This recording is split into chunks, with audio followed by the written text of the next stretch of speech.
Good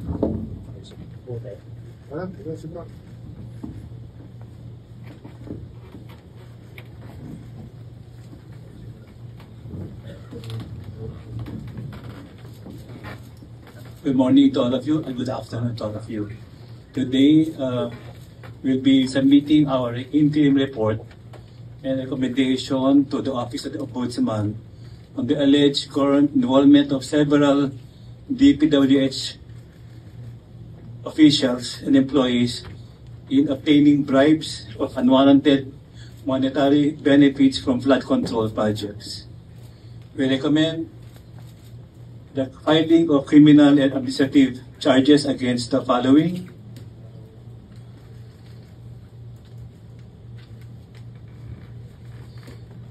former Secretary Manuel Bonoan of the DPWH, former USEC Ms. Maria Catalina Cabral, USEC for Planning and Public-Private Partnership, and former DPWH Secretary Mr. Roberto Bernardo, Undersecretary, as well as Mr. Henry C. Alcantara, District Engineer, Mr. Bryce Erickson T. Hernandez, Assistant District Engineer, Mr. Ernesto C. Galang, Chief Planning and Design, DPWH Bulacan 1st District.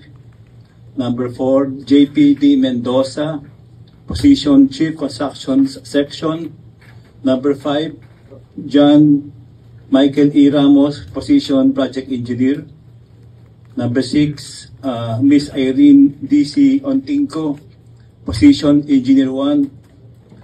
Mr. Joshua Blitz S. Rojas, position Engineer 1. Mr. Bernardo P. Villaferte, position Engineer 1. And Mr.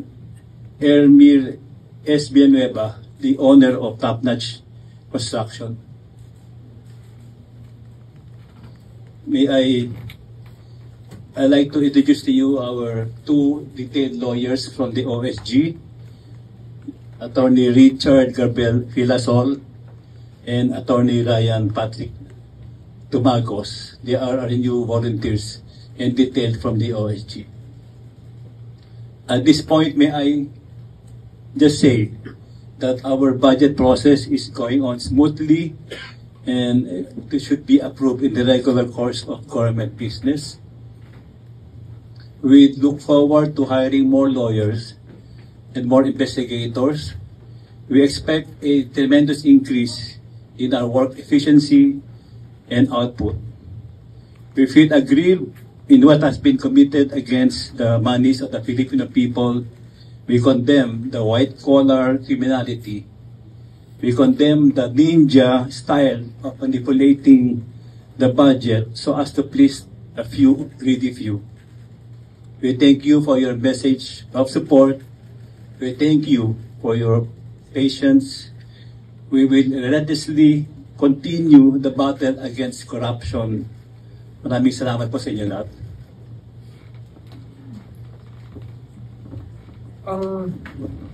Ang involved dito ng mga law, Section 3, Republic Act 3019 or Anti-Graphic Corrupt Practices Act, Article 217 of the Revised Penal Code, Malversation of Public Funds or Property, Article 171 and 172 of the Revised Penal Code, falsification of documents, whether by public officials or private individuals. Presidential Decree 1759 penalizes contractors who violate any material provisions of contracts involving public works, projects of the government, and public officials who allow such violations. The Republic Act 9184 of Government Procurement Reform Act, and the Republic Act 6713 or Code of Conduct and Ethical Standards for Public Officials and Employees. So yun po yung mga crimes involved na in these cases that were, these referrals that were given to us today. So, okay? Question, pwede po ba? Yes. Sir, ano na po yung magiging proseso po nito? Kasi I understand, Justice, sinabi niyo po kanina na this will be for evaluation. You're just recommending this to the Ombudsman? Ano po, sir, yung magiging action po ng Ombudsman? We will go into fact-finding immediately because these are referrals and they may need more documents to be able for us to be able to file cases for preliminary investigation, because you have to inform the accused of their rights and you have to have the proper allegations drawn in to the mix. So it will undergo PI later on, but we will have fact-finding first to be able to complete whatever may be needed to make sure that we have the cases worth filing in court. Justice, okay lang po ba, sir? Bakit po tayo, sir, nag-recommend ngayon for evaluation and investigation? Unlike po yung nauna po na diretso na po tayo sa sa PI sana. So most of our language is the same for further fact finding or for further evaluation. This is a matter of semantics, I think. That's all. Justice, pang ilan na po to na pinail po ng ICI dito sa Office of the Ombudsman na simula po nung mag-umpisa po yung trabaho po ng ICI? I think we have 3 referrals. Yes. Okay, sure. 3 occasions of referrals. But we'll be filing more and more in the next weeks and next month. We'll be filing more of these. If you notice, the ICI is here, but the head of the task force of the DOJ, Yusek Andres, is also present because there's a parallel investigation going on with the task force that we created before the DOJ, which he heads, which Yusek Andres heads, which includes the NBI within their team to conduct fact-finding also and for filing for PI also if the people involved are of salaries grade below 27. But just the same, in their study, the studies being conducted by the DOJ, it appears that there are more people involved higher up the food chain. Meaning to say, cognizable probably by the Sandigan Bayan also. Yun ang mga nangyayari ngayon dito. And of course, you know that former Secretary Babe Singson came from the DPWH and he understands the language perfectly. That's why he was drawn into the picture of the ICI so that the technical knowledge will not be behind. There will be no more learning curve when it comes to the technical knowledge for public works projects. Pero, Sir, for uniformity lang po and easier language, the recommendations and referrals, can we refer to them as complaints with the Ombudsman, sir? yes, complaints. And so we just have to evaluate it, the documents, we have to evaluate them to see if there are lacking materials so that if we do preliminary investigation, the information that we pass on to the accused will be complete. It's hard to be building up a case where you're conducting an investigation. To make the record straight, we cannot make any complaint. We cannot file a complaint under our mandate. We can only refer. So the complaint, the referrals, later on will be sworn to and subscribed to by DPW Secretary Pitch Dison, who will make it a complaint. Thank you. Ombudsman, doon po sa unang naging dalawa na referral po ng ICI, ano na po yung status po nung unang dalawa na na-file po? Undergoing PI, no? Undergoing PI. Natanggap na ba yung mga summons natin, mga sapina? Natanggap na? Not all, sir. Not all. Pero marami na tayong, may mga nagpa-file na ng counter affidavits. Yeah, so yun lang, bubuin lang natin yun. Make sure that the rights are always respected. Yun naman, due process lagi ang ating sinusundan dito. We cannot rush the judgment. Kailangan due process muna. Sir, kasi yung recent cases lang, recent precedent comes to mind, yung PDAF cases. Tapos yung PDAF kasi, sir, di ba, talagang ang accountable officer dun sa fund, yung congressman or senador. Kasi allocation mo yon in your position as a member of the Senate and a member of the House of Representatives. Kaso lang, by experience din, sir, covering the Sandigan Bayan also and alongside the Ombudsman, laging nagiging ruling, hindi nakakasuhan or na-acquit yung member of the House and member of the Senate dun sa PDAF cases kasi yung actions daw nila recommendatory lang, usually ganon, recommendatory lang, walang direct link, even though yung fund na yun ay allocation yun for their office.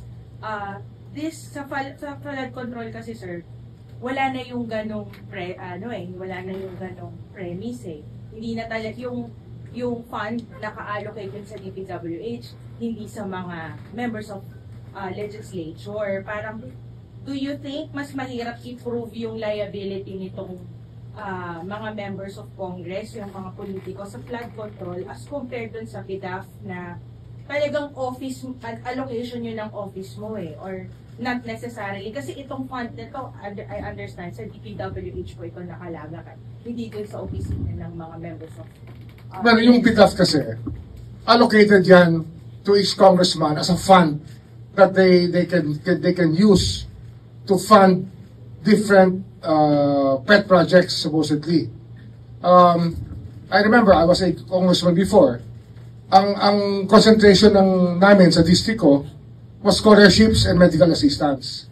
No NGOs, nothing like that. Lahat scholarship, diretso sa PUP or Cavite State University at that time, or diretso sa medical assistance sa mga ospital.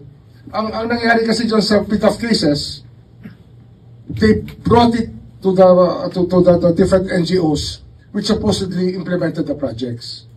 How the Sandigan Bayan was able to appreciate the facts is beyond me, because I was not part of the trials.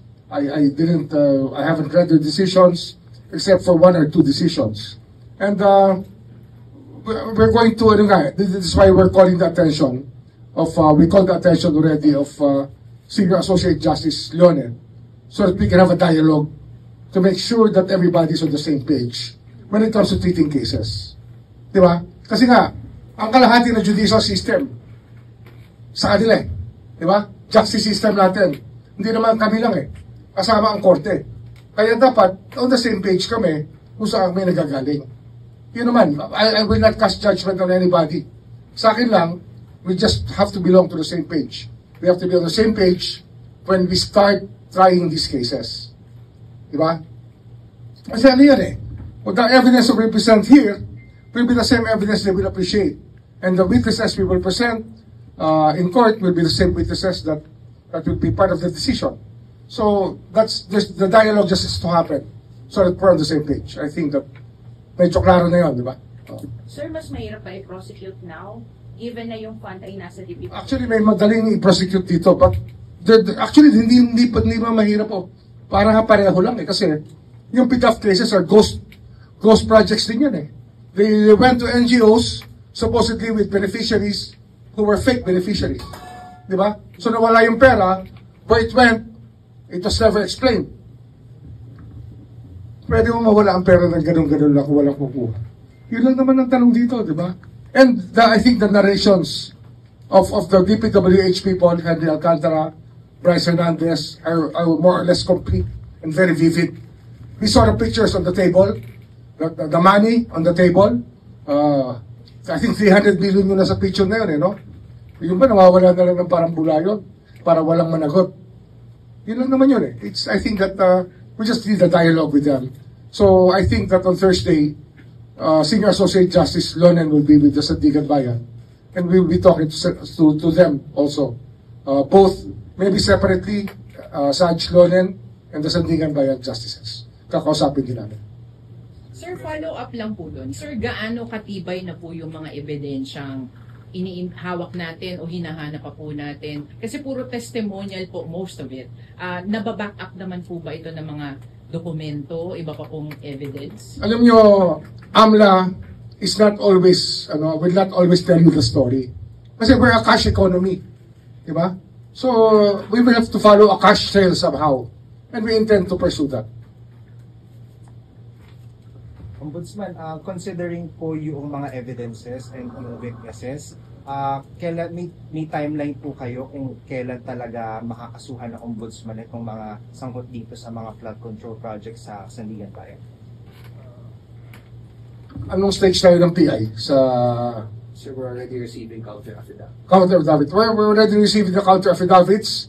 So, let's say we receive the counter affidavits within this week. Next week, we can already have a resolution. The teams, the panels in the PI can already have a resolution, and once the resolution is approved by the panel, it will go to my office, and then instruction for filing already. So, hopefully, kung ngayon ay November 4, by November 11, baka meron na kami na file sa korte. Hopefully, pag nakapasok na yung mga counter affidavits and submitted for resolution. Yes, Jesse. How about for the DOJ task force? The DOJ task On the Yeah. part of the Department of Justice and NBI Investigation Task Force, we have already filed 5 cases for preliminary investigation. And the first hearing date is on November 10. So we expect the counter affidavits to be submitted on that day, and most of them have been served already. So, in addition, the approach we're taking is not only with respect to the DPWH officials involved in the misuse of funds. The additional investigation we're doing, together with the help of many whistleblowers, named and unnamed, are the proponents and how they actually receive kickbacks. So this is how different this is from the PDAF, because we're not limiting our investigation to the misuse of funds, but those who benefited from this illegal use of funds. So the kickbacks aspect would point to proponents that could possibly be lawmakers, senators, and congressmen. Wait, if you could elaborate more, nakita po kay Punuan in this project. I think I had a discussion earlier with former Secretary Singson and Justice Reyes, and it's some of it can be attributed to gross inexcusable negligence, if I'm not mistaken. Being the Secretary of Public Works, it was his job to make sure that things happen properly. I think that's one of the recommendations, is really to charge them with gross inexcusable negligence.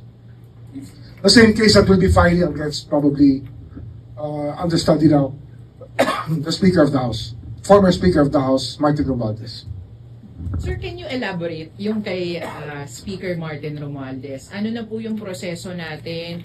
Ano na po yung hawak natin kung meron man na ebidensya? Hindi kasi when we look at the Saldico cases, and the whole pattern that happened, it was really Saldico working with some senators that came up with a final version of the budget. And the plan was laid out there.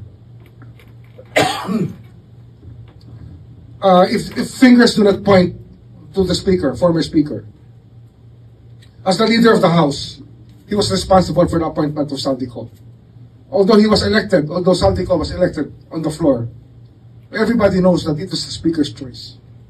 That's why we have to hold him accountable for that. It's a novel theory. I know we're crossing the boundary of normal legal theory, but we have to stretch it a bit.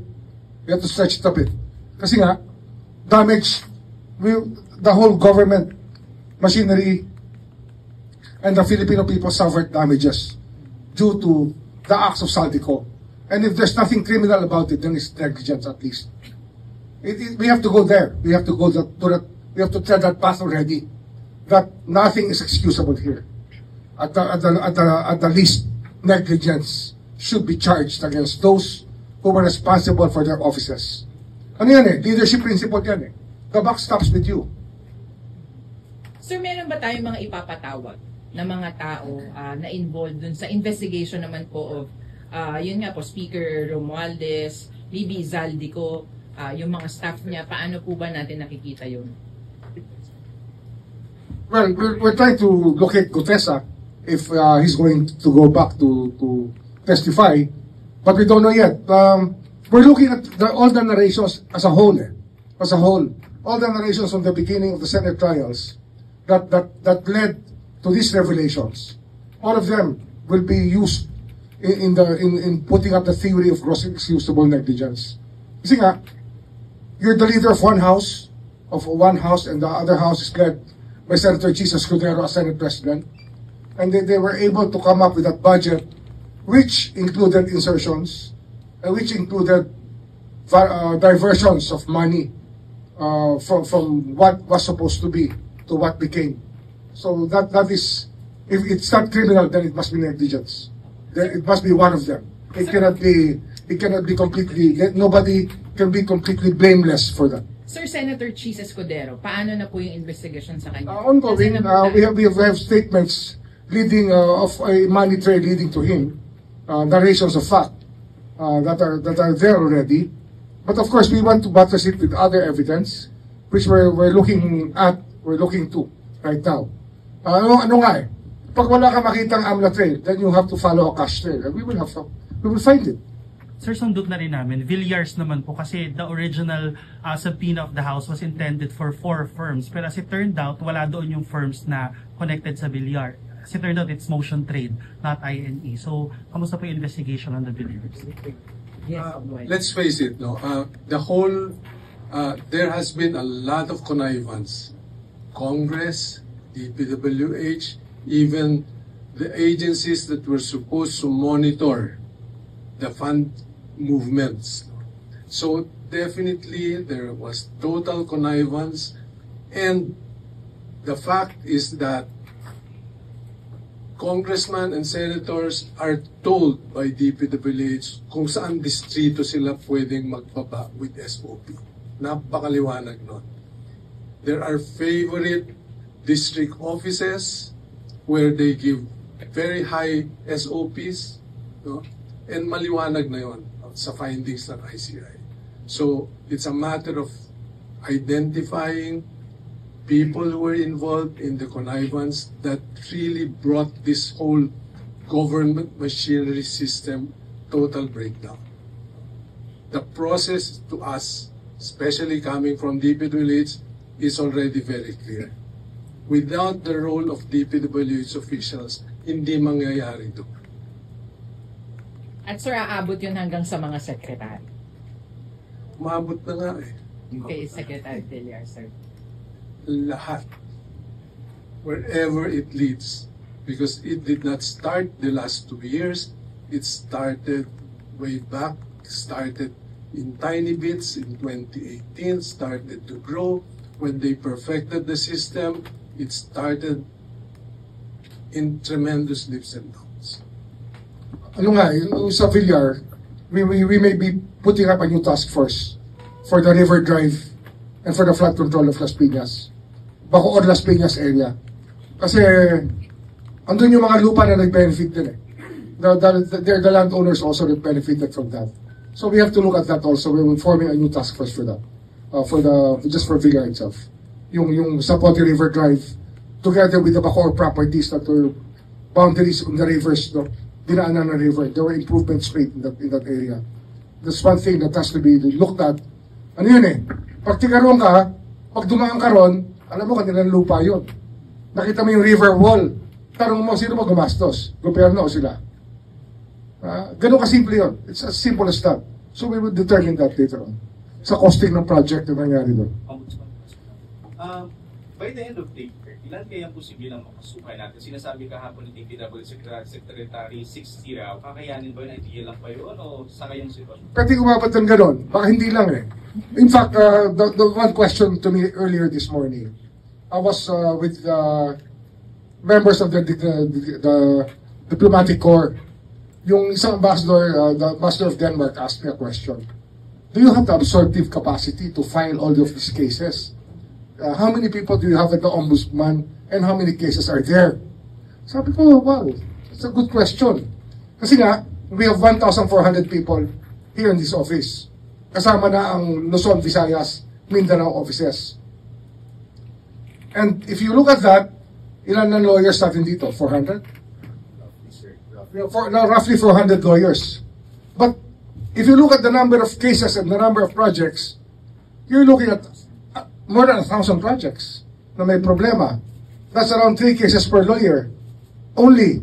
Pero if you look at it, the volume involved and the court time involved, that's a lot of cases. Pero I think we will manage. And if you look at the staffing pattern of the Office of the Ombudsman, we can accommodate more lawyers here. And a lot of people are applying right now. We're evaluating them already. Kaya yung tanong na, will we be able to deal with this deluge of cases? I think we will. And ang kailangan lang dito, kaya nga kailangan ng dialogue with the Supreme Court and the Sandigan Bayan, is that they should be prepared to adjust their time schedules. Na we might be start trying cases morning and afternoon pagdating ng panahon. So much different from what life is right now. No, halos walang kaso, konting-kaunti ang kaso sa Sandigan Bayan. We expect a deluge of cases.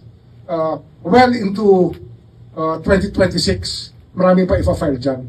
Kasi ang dami naman nagre-report pa. I received text messages, pinapa-investigate ko. And some of them turn out to be positive, like Binyan, Laguna. May nag-text lang sa akin. So, pinadetermine ko sa fact finder. Sa mga tao namin, meron. May problema din.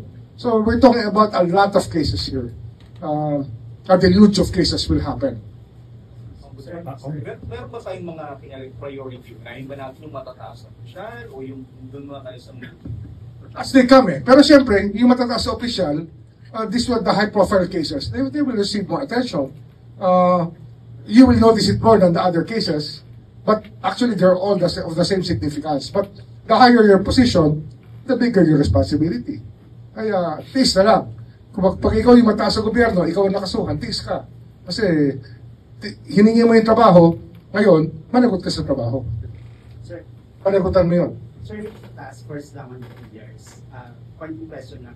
Why do you need a separate task force for the... Kasi ano yan it's a complete analysis that you need sa pagdating doon. Kasi yung River Drive alone is a multi-billion peso project or projects na nangyari. That's the River Drive spanning from Bacoor to Muntinlupa yan passing through Las Piñas. Mahaba yan. That's around 11 kilometers yung road. And then, yung perimeter niyan will be Villar property sa marami. North and south of it. North and south boundaries from Muntinlupa to Bacoor. Meron talaga. Kaya, kailangan talaga pag-aralan ng specialized group yan. Not the dedicated. I think that it should be something that it should have been done a long time ago. Pero priority yan. So do you expect them to cooperate? I mean, the Villas, kasi considering na, of course, hindi sila masyadong... I think they need to. It's not a matter of them wanting to, but they will have to cooperate. Sir, doon sa Riverbank, on top pa po doon sa ties nila sa mga firms na nakakuha ng... Yes. Bukod pa yun. Pero will it... Kasama na yun sa task force. Yung lahat ng Villar involvement. Just for scale, just focusing on the 421 ghost projects. Easily 15 can be accused per those projects. So bilangin nyo ilan yan. Yes, ganun karami. Ombudsman, just to contribute on the understanding of the deluge of cases. Understandably, per district, you can imagine already 15 or 20 people being charged, involved in the illegal process. And you can have possibly 100 projects. Okay. But here comes the important aspect of restitution of the kickbacks. We don't need to prosecute them 100 times for the 100 cases they were involved. Because yung maximum penalty mo naman reclusion perpetua, nandun na rin yun But the important aspect here is to get back the kickbacks, the stolen funds from the government. So that will be part of our effort. It cannot be compromised. Kailangan ibalik yung nakaw na pera, ibalik sa kaban ng bayan. Sir, Zaldico, ano na po yung balak natin sa kanya? Siya po yung kasama sa dapat nagwa-file na po ng counter affidavit, but he is abroad, sir. Ano na po yung next steps natin? As Biko said, he may lose the chance to fight his case. If he will lose by default. Kasi ang rules of court is also applies to people who are absent. You just have to leave it in their last known address. Sir, next steps po doon, ipapakancel na natin yung passport. Yes, pag nasa korte na. Pag may warrant na. And then red notice, sir, possibly? Pag may warrant. Yes, red notice. Ngayon, blue notice lang. Yes. So I were able to locate him everywhere he is. Sir, anong intel nyo kung nasan siya ngayon? I think he moves between Spain and Portugal. he just moves between the two countries, Spain and Portugal. Sir, kamusta yung investigation niyo po dun sa kanyang parang kanang kamay, yung staff niya, Estrada ba? Or something? Paul something. Ang sabi po ni Senator Marcoleta, siya po ay nasa ibang bansa na rin daw at binabantayan, di umano. I think that Yusek Andres will be the one to handle that later on. We continue to get information on names that could possibly be complicit in the transactions. And we're locating them. We will send them subpoenas as necessary for them to participate and, give the information on their participation in this illegal activity. Pero gagawin natin yan kasi we need to validate it. Hindi naman pwedeng bawat pangalan na banggitin, automatic suspect na. We have to have some corroborative or supportive evidence para isapina na rin natin siya. And we're validating that first. But I think we will proceed to calling them to give their statements. Ombudsman, maliban po dito sa mga nai-recommenda na ng ICI, meron din po mga mangilan-ngilan na individual na nagpapile din po ng mga reklamo na may kinalaman sa mga proyekto sa DPWH. As of now ho ba, may bilang ho ba tayo o may gaano karami itong mga biglang nagpupunta dito sa Ombudsman para magreklamo din na may kinalaman sa mga flood control or sa mga... Marami rin eh. Sabi ko nga sa inyo, text pa lang, pinavalidate na namin eh. Kasi nga, we find it, these texts are coming from people that I know. So, pinapavalidate ko kagad. And then we build up cases. Marami. And people are encouraged to inform us on what they know because we will not waste their time. We will do something about it.